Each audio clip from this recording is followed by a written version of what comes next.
Thanks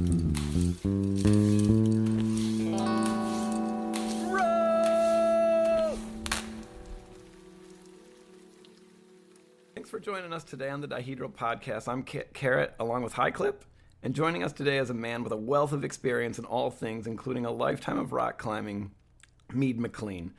Mead, welcome to the podcast. Thank you.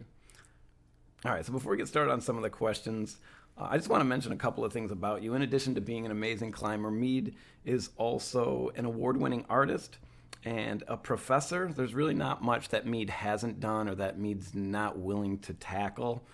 And so there's this expression that people ask sometimes when they first meet somebody, and the question's something along the lines of, so what do you do? And I think that's a really limiting question, because when you ask somebody, what do you do? I mean, how are we supposed to answer that? We do more than just our jobs. We do more than just climb. We do more than all these things. I met a guy in Ireland named Seamus. I was just in Northern Ireland, just kind of walking around. And this guy he owned a hostel. So he got me set up in this hostel. Then I had to go to the post office, buy some stamps to send like a postcard or something like that back home. And working at the post office was Seamus again. And after going to the post office, I went to the pub that night, and running the pub was Seamus again. And I signed up to take a tour of the Giant's Causeway, and the person running the tour bus was Seamus. And so Seamus reminds me of Mead. I'm telling you, there's literally nothing that this guy doesn't do. Now, were they actually like five guys named Seamus, or were they all the same Seamus? same Okay. Seamus. Just clarifying the story. So I guess my first question, Mead, if somebody asks you, so what do you do? How would you answer that question? Oh man, that's tough. Well, you can't really like go up to somebody and be like, "What have you done?" You know, because that's kind of like, it's like, "Oh my God, what have you done? You've screwed up." It's like, because maybe that's more important than what do you do. I don't know. I think definitely jack of all trades. I think since I wasn't really like that into media growing up, I wound up just doing everything basically. So now, I mean, we work with horses, we have dogs, we do like tons of home improvement projects, mostly ourselves. We try not to hire other people if we can do it. Make art as often as possible, teach people how to make art, especially drawing. And then, within that, there's so much that goes on, like just teaching people. You're constantly like evaluating how good you are, how clear your skills are, and how you can get that across to somebody else. And then that has to change based on who you're teaching and where they're at. So you kind of have to like be able to get inside somebody else's head, and it becomes like a huge endeavor. And then, like recently, I've been putting together a drawing book, and I want to release it as an ebook fairly soon. A bunch of little segments of it. So, and then rock climbing. We just built a 45-degree wall in the garage, so that's taken up some time too. So basically, you're Seamus, is what you're yeah, maybe saying. I don't have as many jobs as that guy, but you certainly do. You certainly do as much. So I was thinking we'd start off just talking about some of your experiences rock climbing. You've been climbing for quite a while, so I was wondering if you could just talk to us about how you started rock climbing, how long you've been rock climbing, and then we can kind of transition into all the changes you've seen. Yeah, geez. So it was scouting. That was the way I got into rock climbing, I'm pretty sure. So the scout camp had a high adventure program that I think you had to be either 12 or 13 that you could go into it, and they had like a day of rappelling, a day of climbing, a day of like whitewater rafting, maybe 2 days of whitewater rafting depending on the weather. And so that was like your 5-day like camp, just like being outdoors. And that was what I did like the rest of the time I went back to scout camp, because it was like, I don't want to spend a week earning merit badges or whatever. I can do that at home with my troop on a regular basis and get all that stuff done. Like, but you can't go whitewater rafting, all the time on your own before you can drive, So like that was how I got into it. And there were these two guys, named Tim and Rhett. They went to App State in Boone, and they had been climbing for a few years because they're in Boone. They can, there's tons of rock around there. And so they introduced me to climbing and kind of like, gave me a little nudge in that direction, like, hey, you should do this. And I think the year before I started, they had just built a gym in my hometown. And when I say gym, it was like the community center's basketball gym.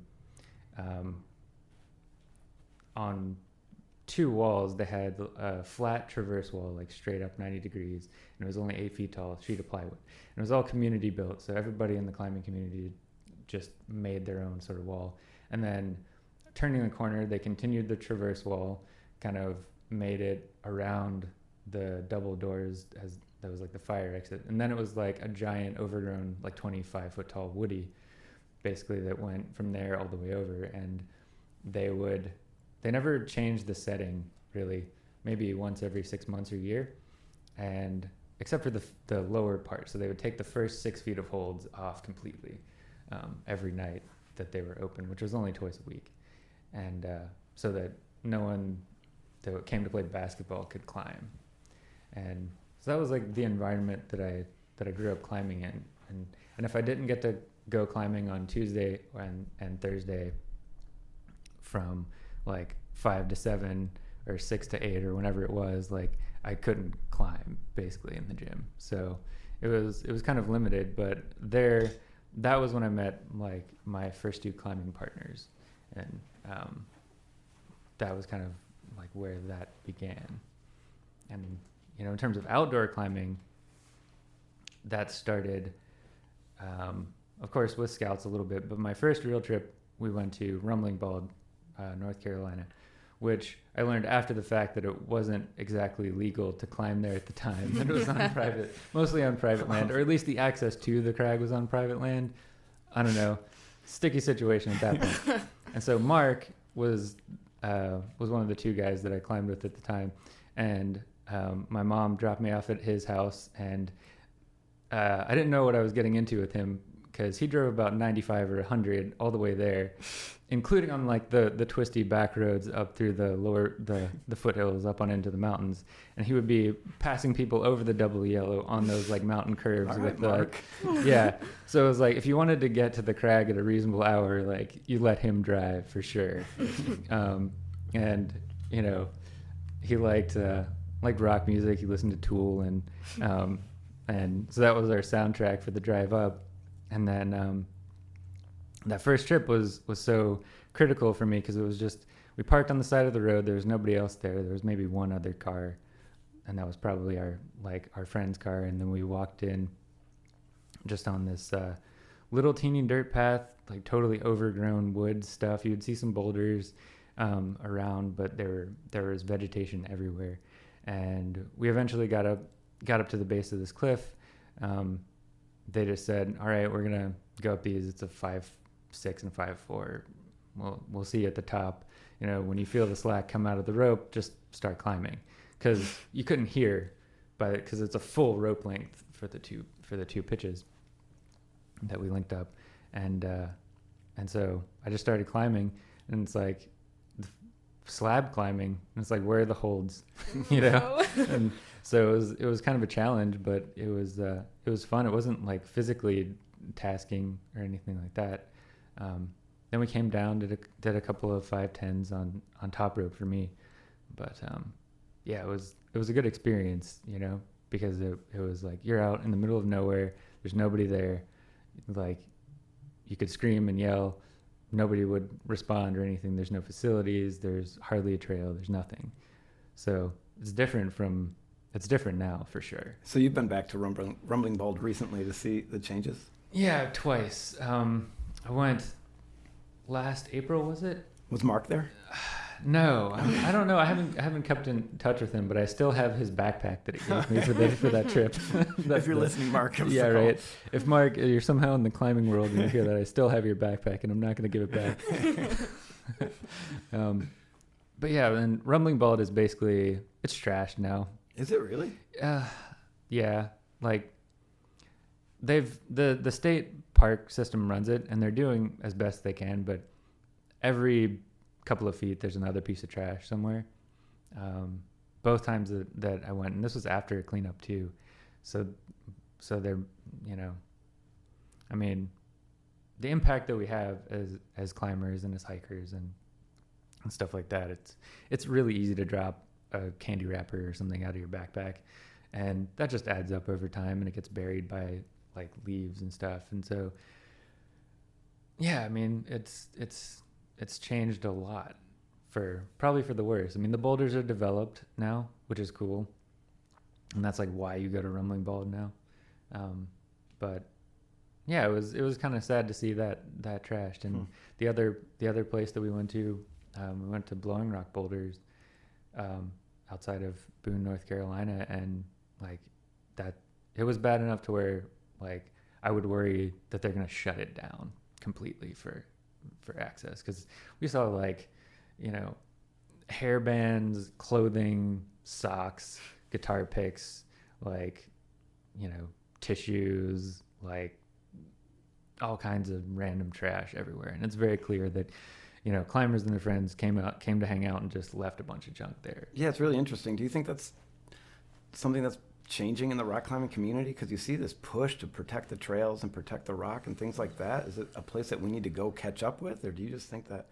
I think it's probably happening everywhere. Okay. You know, I mean, the Hueco tanks model is, I think, a good one in some ways, where you have to have a guide, and they make you clean up all your trash right there.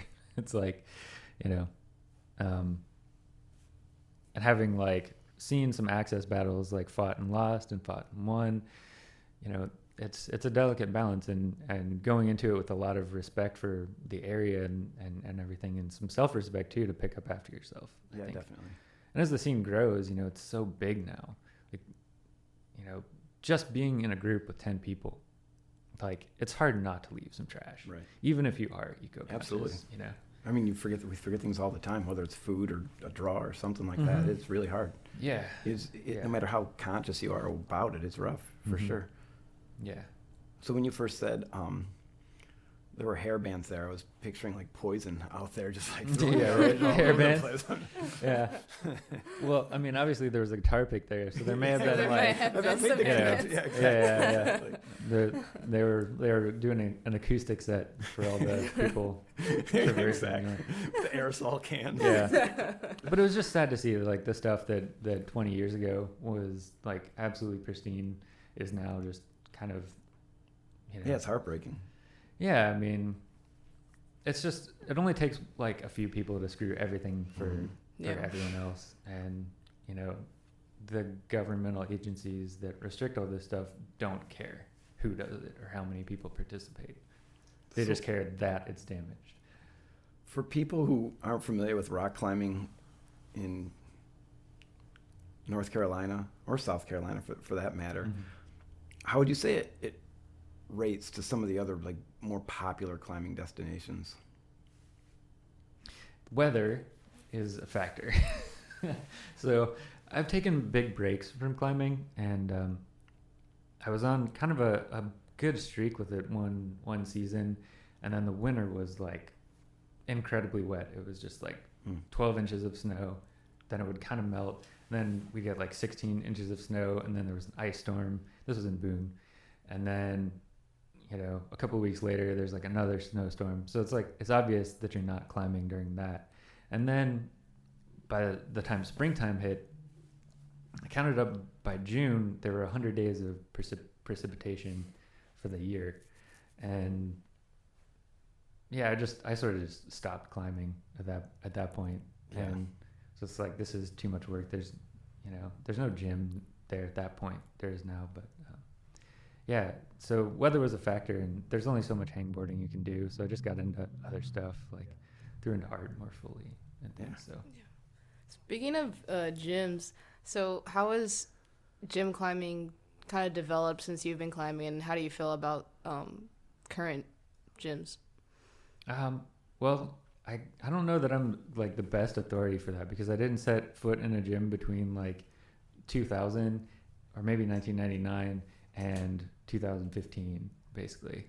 So Small there was break. Yeah. So there's like 16 years where I did all of my climbing outside if I did climb,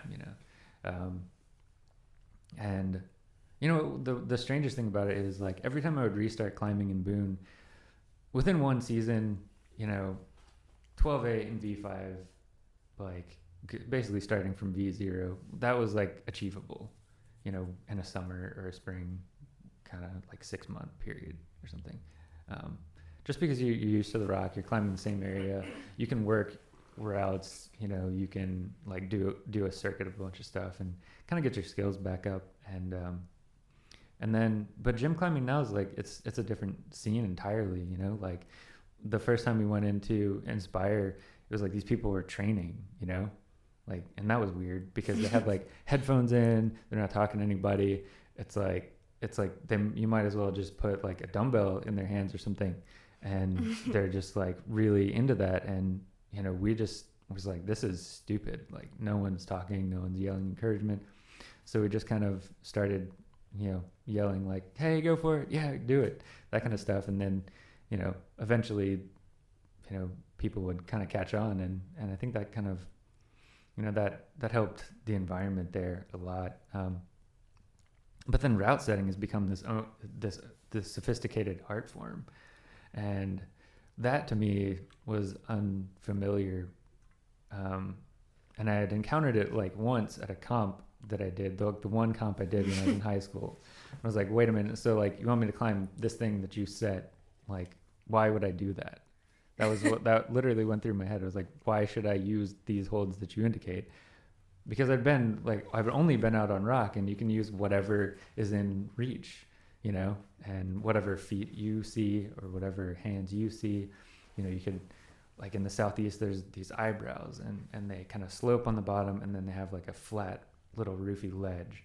And so you can grab the sloper, you can go to the edge of them sometimes and like wedge your pinkies or your fingers in, or you can grab a undercling, get a really high step and make like a 6-foot reach.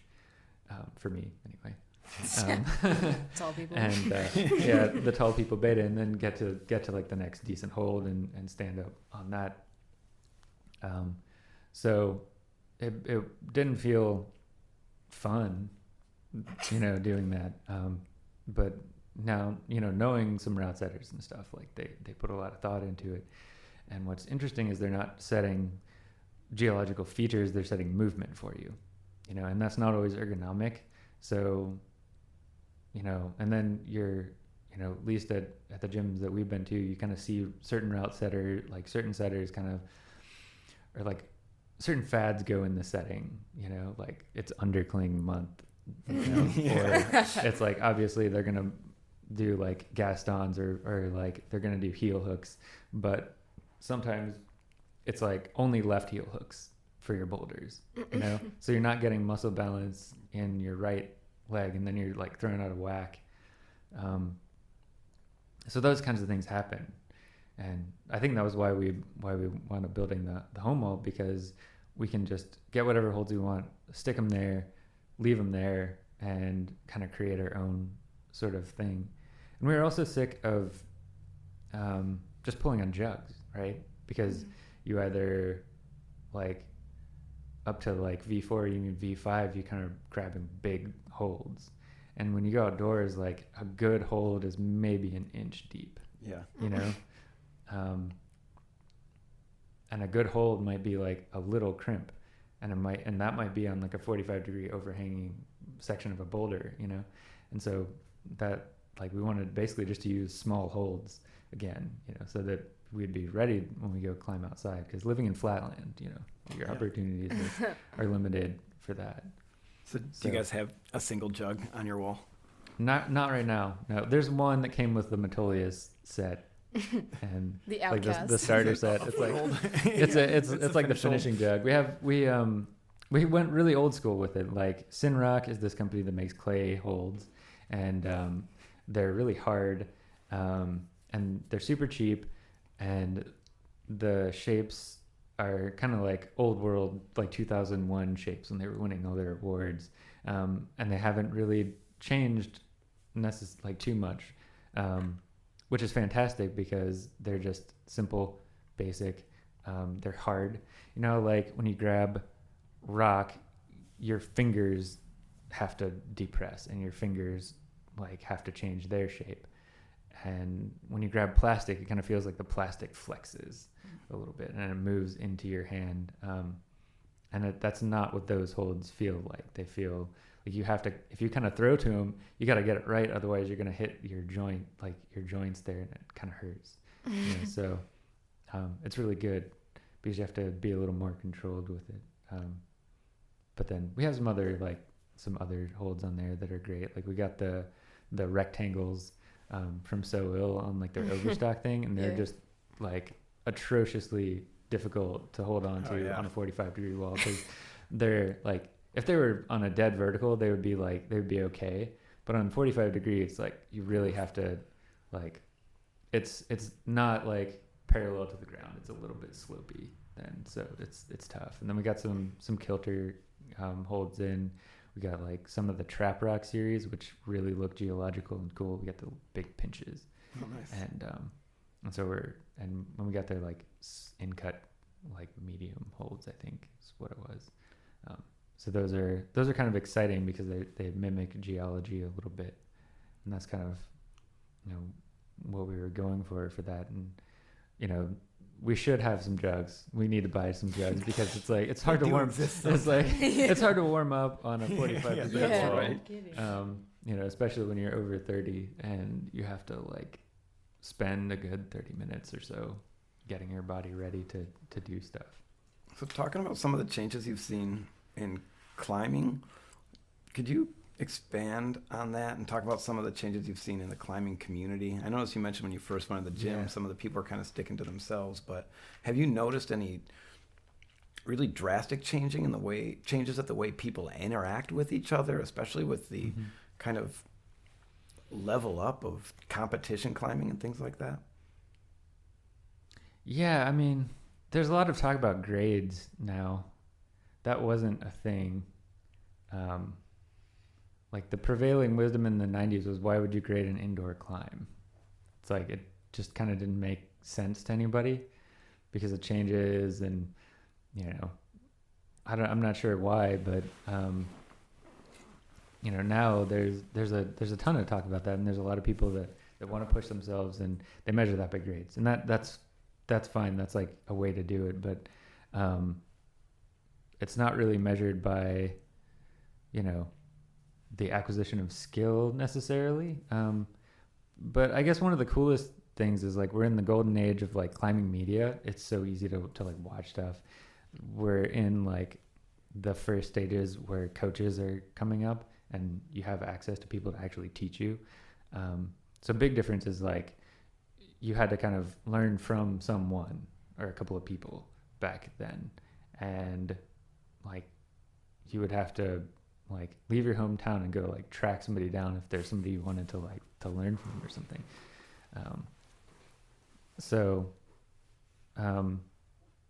And I think the gym growing up was the place where you would go to train and make plans to go climb that weekend. And now like gym climbing is like an end in and of itself. And so that changes like the dynamic too, because you're planning to see each other at the gym, like again, basically that's like the only kind of plans that you make with your fellow gym rats, especially in Houston, you know. Yeah. But you know, I think the climbing community is still positive, and it's still encouraging, and for the most part, it's like the kind of community you want to be involved in. Yeah, for sure. But I think because it's growing, there is that proportional growth of people that are gonna go outside. So I mean, crags are crowded now. It is like at times going to an outdoor gym. Yeah. And that's weird to me. It's not an experience. It was kind of like a culture shock after taking like a 5 or 6 or 7 year break and then coming back to it.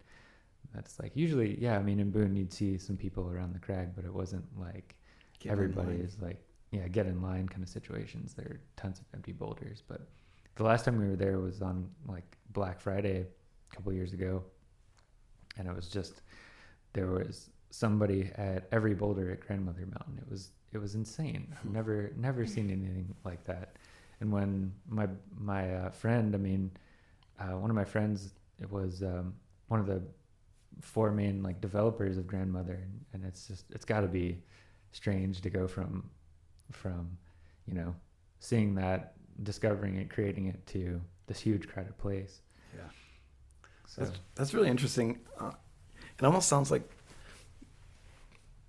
back in the early days that you were climbing, it was almost like an apprenticeship where you kind of follow somebody along, you learn a skill and you get better, where now it's, especially with coaches, where it's almost just like a school of, it become a trade school rather than just following somebody around. I never thought about it like that, but it seems to be going in that direction. I think so. And I think the gyms have kind of a calling now, to be responsible for that and to teach like the outdoor ethics. And there are a lot of gyms that do a good job of that. I think Touchstone does like a whole series where they take their pro sponsored athletes and make them come into the gym and like say, tell people it's what they've been doing, and do lectures about outdoor ethics and stuff like that. But the cool thing about that is that like the gear now is better, like safety is better. There's a consensus on how not to die climbing. Right. Like my first lead climb was with one of my neighbors. He was an ex-Green Beret, and he had started climbing after Vietnam. And so his climbing knowledge was from the 70s, and he had an original set of Yvon Chouinard shocks, which is kind of cool. And so we used his old rope, probably from the 80s, and we had like hand tied all of our quick draws basically with water knot, which those can fail if you don't leave long enough tail on them. Yeah. And so we had done these 2 pitches at Table Rock in Linville Gorge, and so he led the first one, and I led the second one. It was my first lead climb. It was like a 5-6, and there were probably like maybe 6 bolts. One of them wasn't a bolt. One of them was a piton that had been there probably from the 70s, and he belayed me on a hip belay. So that was my first lead climb. No. And it was you're like, oh no, but it's like, people did it for years. Yeah. People got hurt, but people still get hurt now. So I kind of had to steel myself, and I just pretty much decided I wasn't going to fall when I started, off the ground. And it really wasn't a big deal. It's just a 5-6, but still knowing that your first lead climb isn't going to be with an ATC or whatever. It's still, that I think that's the beauty of the kind of a mentorship thing, is you get like a picture of what it meant to climb, the generation before you, and like the extra difficulties, because he was climbing in like hiking boots and stuff, and that's just what you did back then when all, because there wasn't like a shop you could go to that had like rock boots, no, for sure. You'd have to know somebody or go through a mail order catalog or something. So you're climbing in North Carolina. Yeah. How do you move from climbing in Boone primarily, or around? That was probably where I did the bulk of my climbing, bouldering in Boone. How do you move from that version of Mead to the phenomenal, I would say, I've seen your art, it's great, to becoming an artist? Like, how did you take the steps into becoming an artist in a place where I'm not sure what the art scene is like there, but I wouldn't guess it's... Boone was like, so I went to college in Boston for a little bit, and I did okay there for a year, and then badly the second year, because, I was taking like an art class there, and I didn't really enjoy it that much. And one of my friends said, well, why don't you transfer to SCAD? It's near your home. It's a good school. And I was like, okay, I'll do it. So I transferred to SCAD, put the application in, got down there, was a good student down there. And then I went back up to Boone, right after I graduated. And that was when I took climbing back up. I didn't know what a crash pad was still. And this was 2005, because I just didn't know, I guess I'd seen pictures of people with crash pads, but I saw as many people climbing without crash pads as I did with them growing up. So I went out to the crag, and met met this guy named Les out there, and so we started climbing together then. And Boone provided a good place because they had a studio for under $100 a month. Nice. And a little art scene, and you could show all the time. So it's kind of like a little place you could sequester yourself and just kind of find yourself, be who you needed to be, find out who you are, because as in when you're making art or climbing or doing any kind of pursuit where there's some creativity, it's really good to have this period where no one's watching and no one really cares what you make. Because ultimately that's the truth. No one cares what you do except maybe your family. So that's immensely freeing. That means you can do whatever you want. Yeah. And that leaves you to kind of, find your own sort of compass for what's good, what's bad, what's right, what's wrong. And, so that was Boone for me, I think. Were you experimenting with a lot of different mediums at that time, or did you have something that you were just like, this is the direction I plan on going? I loved conceptual art, so a lot of found object stuff, a lot of low effort on the visual side, but heavy effort on the framing and presentation. And then when I went to grad school, I realized that I hadn't been doing anything in color, so the art that I did, I started to incorporate physics into it. So I lived on this corner where there was a car crash maybe every week, roughly. Little fender benders because it was only 35, but still not ideal car crashes. And so I wanted to make paintings that seemed like they had crashed into each other. And so I made a whole series based on that. And then to test the colors out, I would just kind of pour them or on canvas and let them flow around. And looking back on it, those are pretty geological because that's essentially what rock is. Yeah. It's basically just water with particles in it, or fluid, because you heat it up and it becomes fluid, and then it solidifies with volcanic stuff, or it's sandstone, which is basically water and sand, and it stays in place eventually. And I'm oversimplifying it. Sounds good to me. I'm taking notes. But, it sounds good. But I think that had something to do with it, is just looking at nature, looking at photos of the world from above, and stealing color schemes and things like that. Sorry. Yeah. So, how has climbing influenced your art, and how has art influenced your climbing? I don't know. Maybe it's I'm probably too close to it to realize. But I think just the idea of long-term effort at something, because climbing's not a short-term thing, and neither is art. I think they say now that tendon takes 7 times longer to develop than muscle. And so say you're to pick up a sport like basketball for a year, you could have a good time with it, have fun with it. Climbing, you'd have fun, but you wouldn't get anywhere really in a year because your tendons haven't even begun to develop at that point.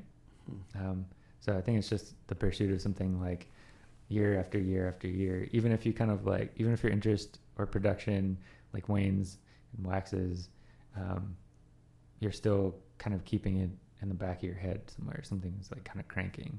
So that's probably the biggest commonality. But I do have some pieces that I have sketched out that kind of more directly involve canvases balancing against each other, like you would see in Indian Creek with huge blocks of rock that just kind of magically sit together in this crack and wedge there, and they're totally detached, but they're staying there because of friction and gravity, and eventually they'll move, but I think some stuff more directly related to it would be good for sure. Yeah. I mean, that's how I do a lot of the stuff. That I get it in my sketchbook. It'll be 3 years, and then I'll actually go ahead and make the thing. Yeah, that's interesting. I was kind of wondering, as far as climbing and I imagine creating go, there's a level of motivation that's involved, and sometimes for climbing, the stoke is kind of low, and it could last for a day. It could last for years at a time. And I'm wondering. Yeah, we got very unstoked on gym climbing. Yeah. Right. We'd gone to Hueco tanks, and then. And then it was just we came, it's oh man. Cause 5 days at Hueco tanks, my wife had made some really cool skincare products. We built so we were able to like build callus really quickly, and it stayed there, and like both our hands got like super like, you know, thick and tough, just from a few days of climbing outside. And then you come back into the gym and like the plastic just takes all of the skin off immediately, you know, and then you're back at humidity in Right. Houston, and it's just, and then you're back into like route setting, and the aesthetic isn't quite there, you know. I think that maybe that's like the biggest connection, is that like my goal with climbing probably has always been, I just want to like see something and I want to climb it because it looks cool and it's beautiful, and you get to like kind of appreciate the rock as you climb it, and like the scenery that you're in, and just like kind of be in something, involved with something bigger than you. And you know, you get this awareness that rock, when you climb rock, isn't permanent. You know, it seems hard, but it's really fluid. It's changing. It's moving all the time. It breaks as you climb it sometimes. And it's kind of like submitting yourself to a higher power, you know? And I think that's kind of one of the more interesting things about climbing as opposed to other sports, is that there's this other part of it that's totally out of your control, that you have to kind of weave yourself within and find how you interact with it. Yeah, that's a good point. You don't see a lot of basketball being played in Yosemite Valley or something like that. No. Rock climbing happens That all might the be time. really fun. Have like climbers basketball game and you That's a great. I bet there are a few climbers out there that are just so good and they would just crush everybody. Oh, in I'm basketball. absolutely sure. I'm absolutely sure. But so as far as like getting motivated by nature to climb, would you say that you find similar motivations in creating art? I think for me, it's like boredom has been a big motivator for That's creating art. spectacular. I think like you get really bored and you just gotta make something. No, that's great. What would you say to people who get really bored and instead of creating something or doing something, turn on a television set or go onto YouTube? Like how you reach out to that type of person? Oh, I mean, you man. have to as a professor. But like TV is good now. Like video games. Like the shows are so much better. Like they're you know, they're much more emotionally compelling. They're not as repetitive. The special effects are better. The sound design is better. The acting is better. Everything's better about TV shows now. Movies are better. You know, climbing media is better. Like the way that you can explore media is way better. And so it's really hard not to just dive into that. And you probably should sometimes, like when you're really psyched about climbing, just watch what's out there. Yeah. Because it's kind of fun. But then it becomes like an end in itself, and you wind up being like an armchair climber. And Yeah. you've like watched all these famous routes, but you haven't like gone out climbing. Right. And so it's like, one of the things that I try to have my students do is just take 30 minutes and turn off everything. You know, turn off your phone, turn off all the TVs, don't listen to music, just kind of be isolationist a little bit, and take out a drawing pad and just draw whatever's in front of you. You know, do a self-portrait, draw a cup. Yeah. It doesn't matter. But just having that like break from media, that kind of allows you to do something different with your time. And it's been interesting because we've had our son on a screen diet for 6 weeks, and he's been so productive. He's probably made like 100 drawings easy. What's a screen diet? That sounds amazing. The screen diet, yeah. We basically said, you know, no screens. Like you can have your phone, and you can maybe watch an occasional like educational thing. We'll do family movie nights, but no video games, like no Fortnite, no Minecraft, whatever.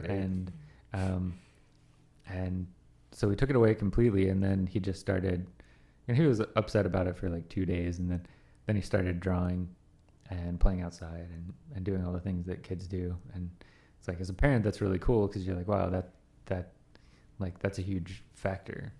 And I think for kids especially, it's easy to get sucked into media because you feel like you're interacting with people, and you're kind of not completely. You're just talking into the same airspace. So that doesn't mean don't listen to this podcast, right? Like, Don't watch it.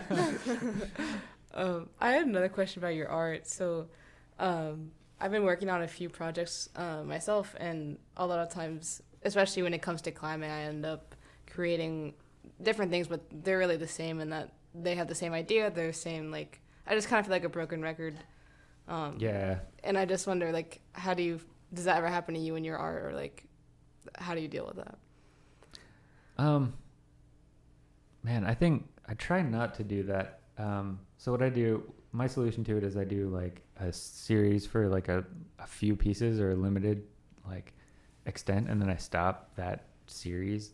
So I don't like, I did a bunch of like paintings where I was kind of pouring paint, and then I just stopped and I haven't done it anymore because I'd kind of explored that. I mean, there are probably some ways that I could extend it and keep going with it, vary it, and it could potentially be interesting, but you never want to do the same thing every time. So generating ideas, I think, is a big one.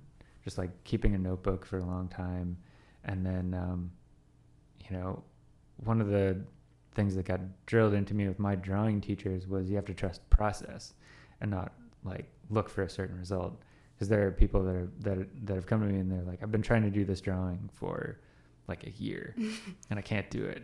I said, well, have you tried any other drawings? And they're like, no. So maybe the solution isn't to do like the one thing over and over. It's like the old parable about the pottery, right? If you give somebody, like if you give two people an assignment that they have to create like the perfect pot, like carrot, you have to make the perfect pot. High clip, you have to make the perfect pot. Carrot, I'm going to give you 1 pound of clay and you have to make the perfect pot. High clip, you get 100 pounds of clay and you have to make the perfect pot, right? That means you, carrot, you have to take that 1 pound of clay and like make a pot, like, and it's not perfect. So you like put all the clay back together and make it again and again and again, right? And you never get to fire it. So by the time you fire the pot, if there's anything that gets screwed up in the firing process, you no longer have the perfect pot, right? But with 100 pounds of clay, high clip, you can make a bunch of pots, and probably one of them will come out pretty good because you can go through the whole process if you wanted to with each pot and like see how what you do like fires, and you can kind of make incremental change over time, So it's like sometimes it's like the first read is that it's quantity, right?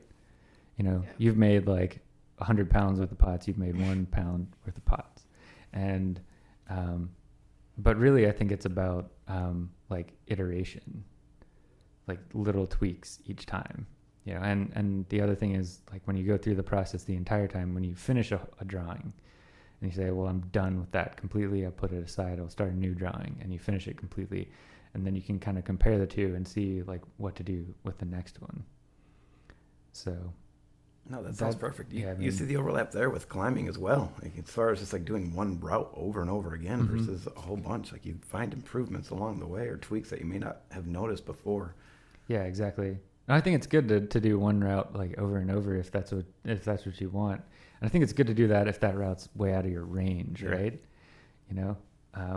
And because if you like say like you climb like 512, right? Ish. Mm-hmm. Like what if you got really psyched on like a 13 or a 14 and you just wanted to do it and you figured you could probably get to like the first couple of bolts, like go for it, try it, see what happens, and then see what that feels like and what you're going to have to do on other routes to kind of get comfortable again and come back to it, I think that's kind of cool, like overreaching a little bit in terms of difficulty and ambition, because I think that's like you're, at any given point, like if you can climb V5, there's no reason you can't climb V6. Right. Like that day. Like the grades might seem like a big jump, but they're not really, like, because there's always something in your head and in your body and your muscles that's left in reserve, I think the only people that's not true of are like the pro athletes climbing like at the higher grades. Yeah. Their mental perception of where they are in their physical body are like really lined up. But I think for everybody else, like there's a huge gap between where you think you can go and where you can go. Yeah, I think that's true.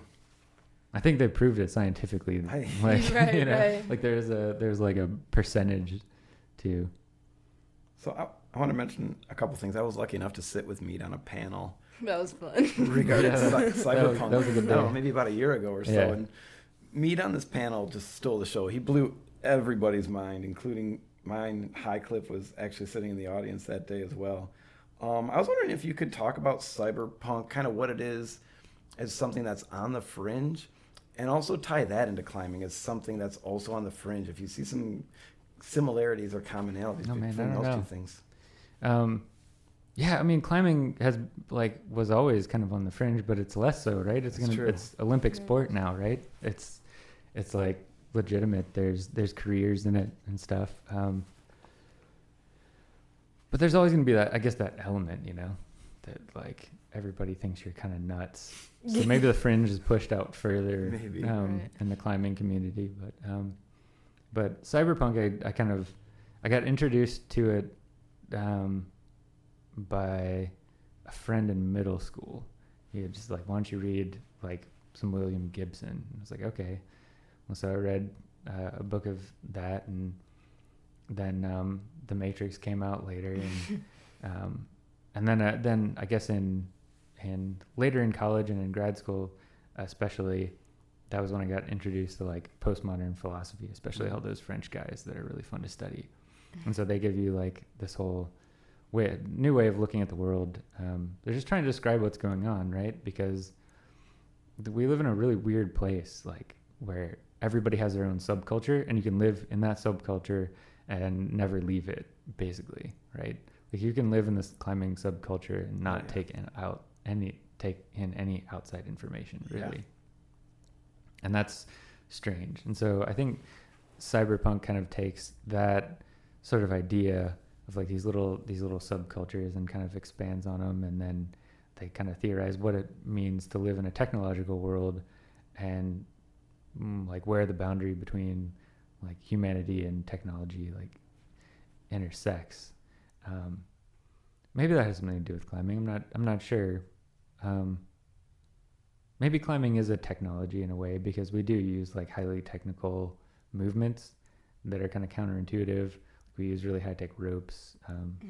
You know, chalk even has gotten high tech, and you know the casting of holds and the training methods are all, you could consider that like a technology. Yeah. And you know, so like Chris Sharma came out, and he's like around my age, and just kind of blew everybody's mind with what he could climb, not really having trained. But now there's like people that are training for it, and that's strange, right? Yeah. That you actually train for climbing. Because that wasn't really a thing. We had a campus board in the old gym, but it was like, well, yeah, you could campus up that's cool. But like doing a certain number of reps and sets, and knowing like how many to do in a week, and like having hangboarding like studied out, that's all kind of, you're trying to like push the limits of the human body, and do that through like scientific study. Like there's this guy that you can find on Instagram really easily, the Camp for Human, what is it? Camp for Human Performance. I think that's his handle. But he studies like isometrics with climbers, and he uses like basically a scale that records amount of force like multiple times a second.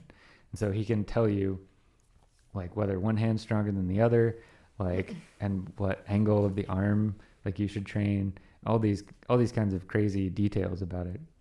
And that seems to me like very, very cyberpunk in a way, that you're applying like all this technical know-how to something that was this old sort of like dirtbag sport that was about as sophisticated as like, I want to climb that, but I need a rope, so I need to go to the hardware store and get some stuff, and I'm gonna climb that with my buddies. You know, it's like that's a great connection. That's a good point. So yeah, I mean, maybe that's like the biggest change in climbing is the training and the access to that info. I get lost in it completely because it's fun to think about the possibilities, but that's not, I don't know, maybe not good for me. I think I train well for climbing when I just kind of have like one or two things to do, And I just do those on a semi-frequent basis for a long time. Yeah. And just kind of, keep trying those things until I see some improvement. Definitely. It's not the same for everybody, like for me, I like to train a couple of times a week, maybe not very long. Yeah. Because I get bored. Yeah. And that's why climbing such a good physical activity, because it keeps your mind engaged. And but like that's totally different from my wife. She has to have like long, high intensity stuff like all day, every day, basically. Like she needs to work out to feel good like 4 hours a day, probably, at least. And that's just like a totally different approach to it. Yeah. We were lucky enough to have your wife, Cody, on the podcast. Yeah, that was fun listening to. Yeah, for sure. She was great. But she talked about something that she struggled with, specifically her autoimmune disease and how she overcame it. And I was curious, as a spouse to somebody who's working on that, what do you do to handle it? And what do you do to go out of your way to help her and also help yourself get through it? Oh, man. I don't know. It's because sometimes it's just reacting to the situation that day. I think initially, before we knew what was really going on, like I could tell that she was getting sick, and I didn't know like when I was gonna have to take her to the ER or something like that. So I just stayed up late playing video games because it was the only thing that would keep me up. Just listening to her, and like every time there would be like a natural break in the game, I'd go up and like see if she had a fever, like check her pulse or make sure she's breathing okay. And she got really mad at me for staying up late playing video games until like I told her why I was doing it. That's so sweet. Screen diet. Just like, yeah, it was the total opposite of a screen diet, because it also set up a bad model for our son. He thought that was like what you're supposed to do, is stay up late playing video games. Once we had figured out, like, I think a lot of it was just pushing to figure out what was going on. Just say like, let's keep searching, finding somebody who will listen to you, and knowing that one of the hardest things is like when someone that you love is in pain and you obviously feel okay, like there's a big gap between you. And usually with people that you care about, there's not that big a gap between you. And when it's on a regular basis, you kind of feel like the distance and there's like a helplessness, It's like, I literally cannot do anything for you because I'm not a doctor or an expert. I can hold your hand, I can give you a hug, I can get you some water, get you some painkillers, whatever. But there's a limit to that. And I think, realizing what your limits are and coming to like talking about it, and how you feel that, like, because she doesn't need to be taken care of, right? Like, she's her own independent person and perfectly capable. But knowing that there's limits of when she won't be able to do everything herself, that I'm here to help out with that. If you need to go take a nap for like the night, the evening and night, and just wake up at 8 the next morning, that's totally fine.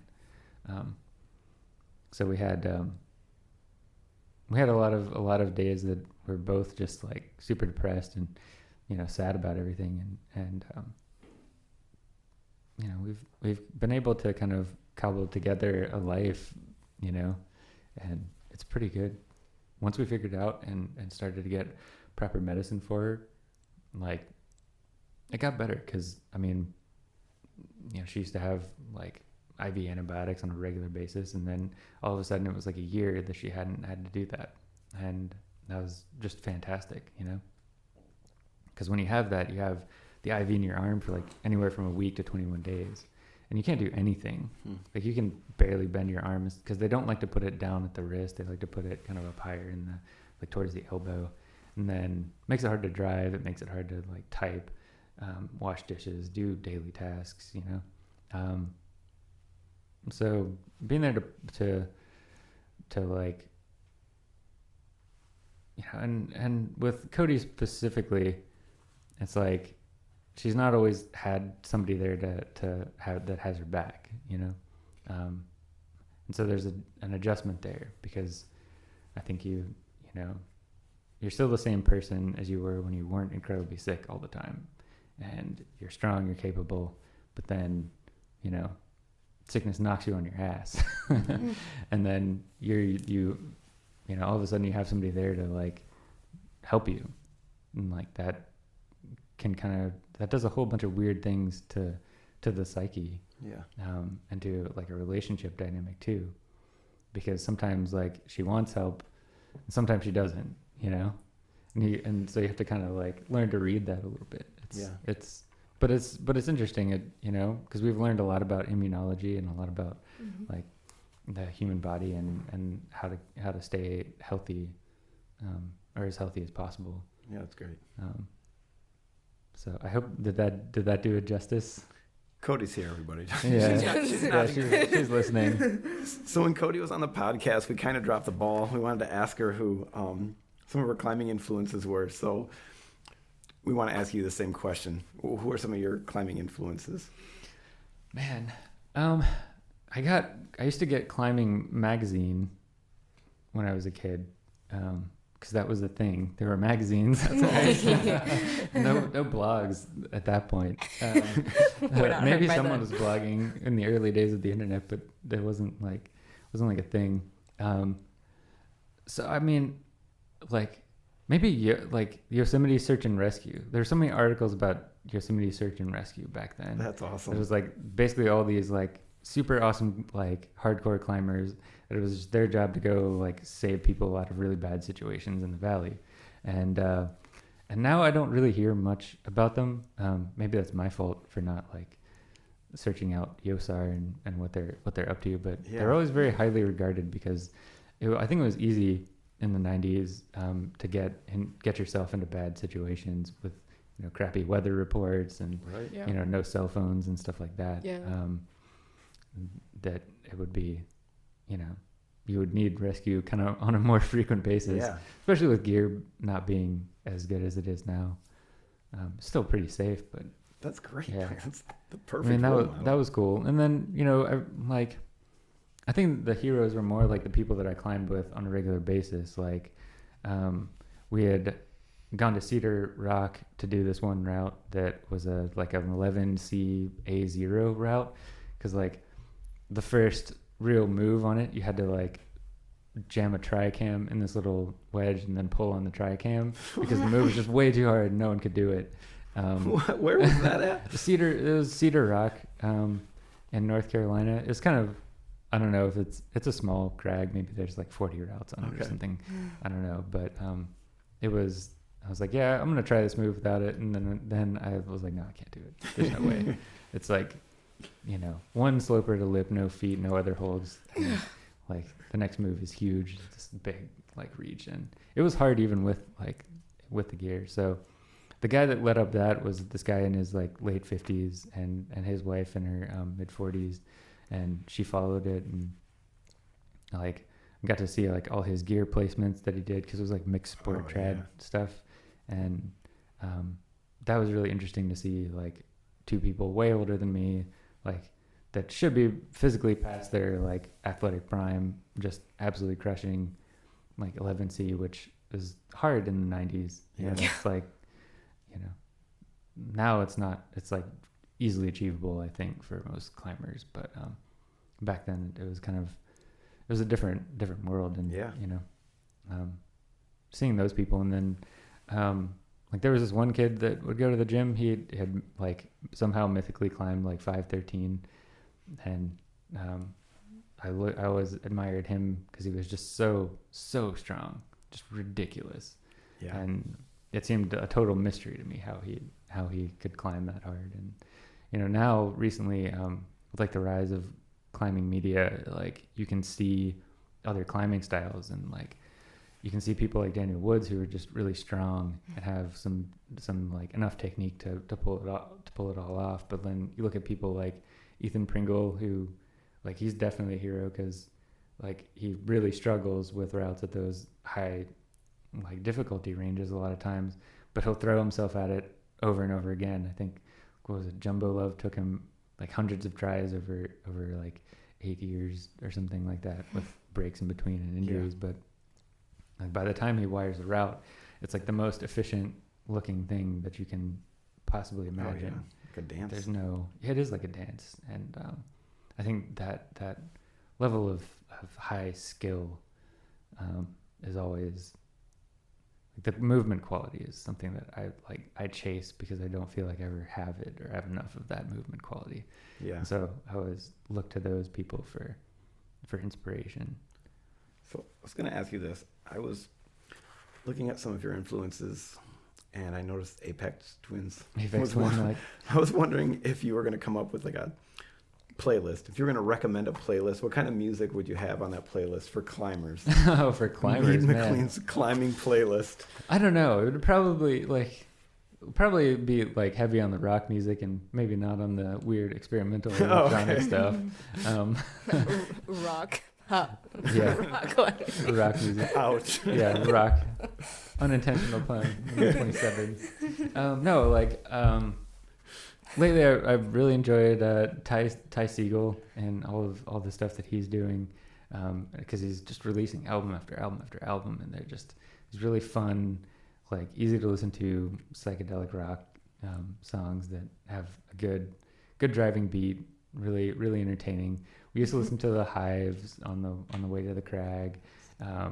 Blues music, like I got introduced to we were just talking about this earlier, Mississippi John Hurt. That was like what my first climbing partner, that was like his favorite blues musician. Mark? What's that? Was that Mark's favorite music? That was this guy named Mark. Oh, Mark.